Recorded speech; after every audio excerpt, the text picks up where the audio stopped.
નામ ભુડિયા હરસી છે. હું બાલિકા મંડળની બાલિકા છું. હું તમને વચનામૃત જયંતીની હાર્દિક શુભકામના પાઠવું છું.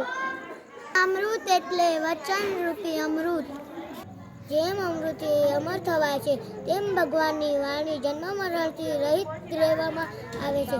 તેમજ સુખ અને શાંતિ તે જ વાણી વચનામૃત કહેવામાં આવે છે.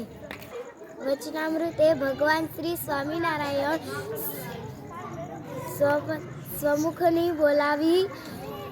સ્વમુખે બોલાયેલી વાણીનો ગ્રંથ છે.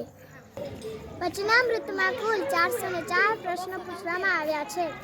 સ્વામિનારાયણ સંપ્રદાયમાં આ ગ્રંથ અતિ મહત્વનો ગણાય છે.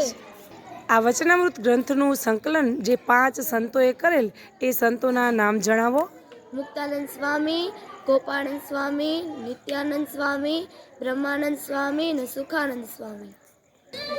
વચનામૃતની સંખ્યા 273 છે. આ રીતે ગઢડા, અંચાડા, લોયા, જેતલપુર, કારિયાણી, અમદાવાદ, વડતાલ, અસલાલી આટલા સ્થળો વચનામૃતના ગ્રંથમાં સ્થાન પામ્યા છે.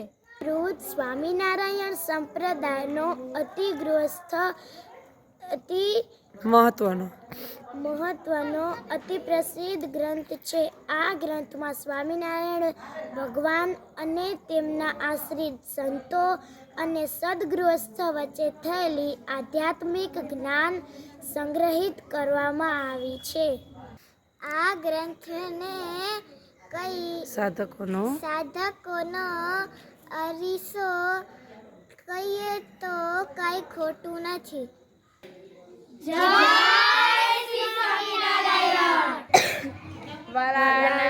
વદન તળા વચનામૃત મુજને પ્યારા લાગે છે, પ્યારા લાગે છે, મણા ભાંગે છે, પ્યારા લાગે છે, ભગતની ભ્રમણા ભાંગે છે.